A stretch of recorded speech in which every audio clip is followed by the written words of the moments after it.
देखिए, बड़ा दुर्भाग्य की बात है। केंद्र सरकार जीएसटी का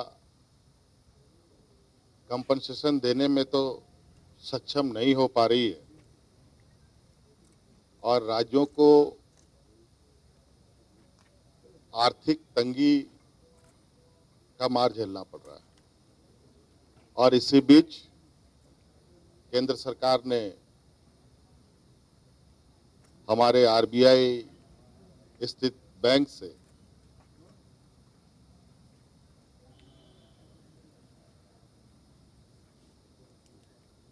जो आज तक अलग राज्य होने के बाद या उससे पहले मुझे भी नहीं याद आ रहा है कि ऐसे शक्तियों का दुरुपयोग हुआ हो कि सीधे तौर पर राज्य के खजाने से केंद्र सरकार ने पैसे काटे हों।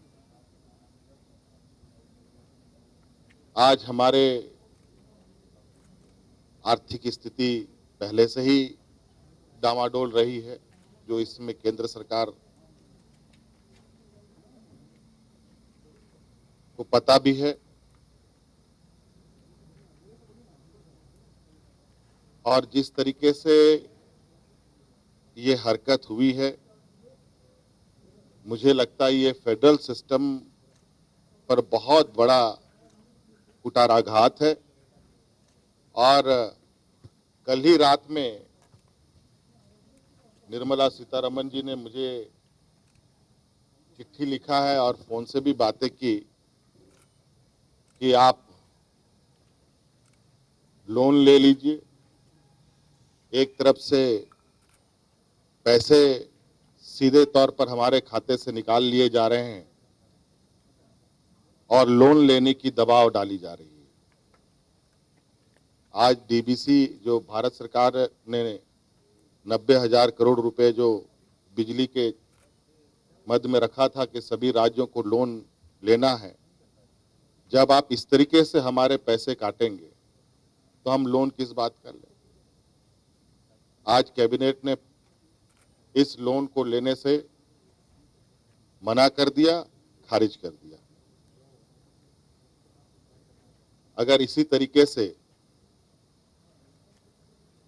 आगे भी चलती रही,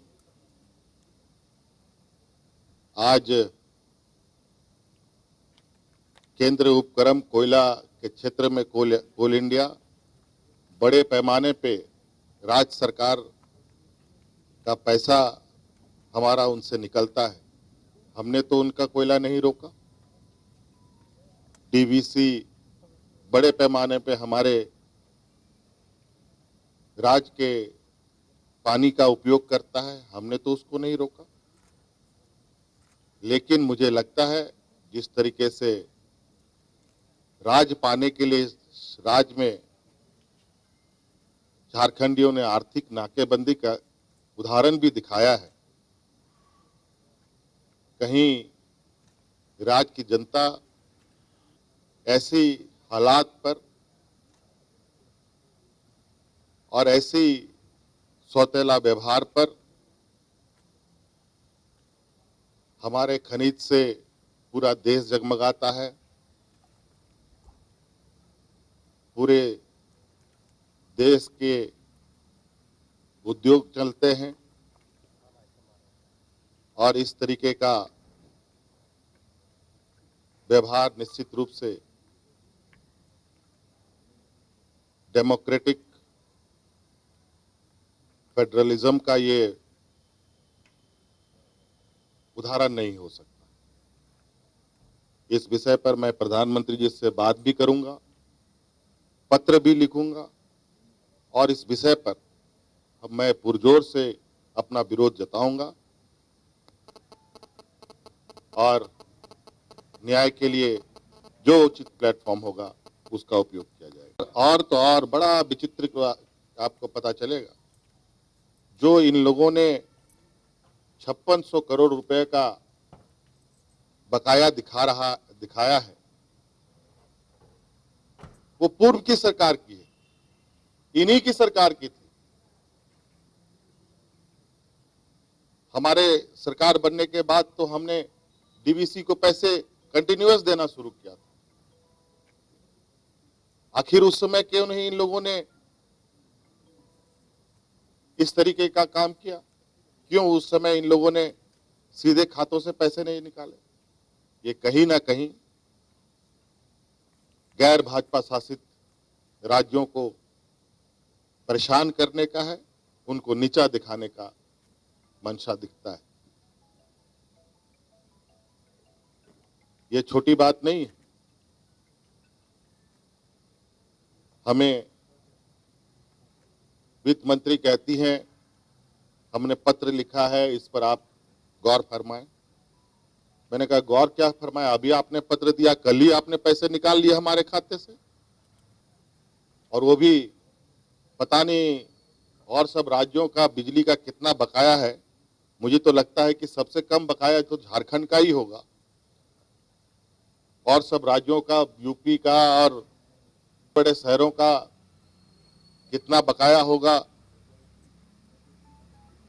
इसके आंकड़े तो हमारे पास नहीं है। लेकिन निश्चित रूप से कई राज्य हमसे बड़े कर्ज लेके या उधार बकाया लेके बैठे हैं। उनके साथ ऐसा क्यों व्यवहार नहीं हुआ? और शुरुआत हुई तो झारखंड से ही। ये बहुत कुछ संदेश दे रहा है, और इस तरीके से चलता रहा तो मुझे लगता है केंद्र और राज्य की जो संबंध है उसमें खटास बढ़ेगा।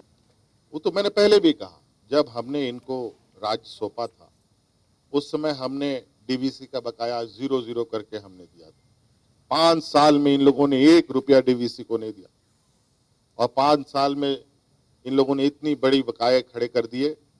उसमें केंद्र सरकार और राज्य सरकार दोनों मुखदर्शक बने रहे, और रघुवर दास जी ने एक ऐसा एग्रीमेंट कर दिया केंद्र सरकार और डीवीसी के साथ, जिसका आज ये नतीजा है कि राज्य सरकार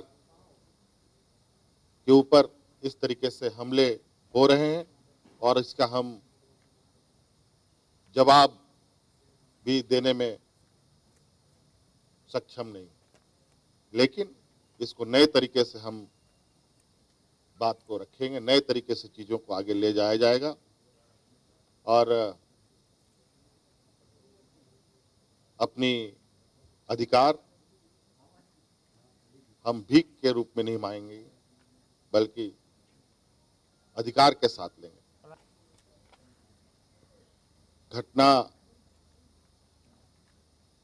घटना है, जो भी घटना होती है सभी घटनाओं की निंदा होनी चाहिए।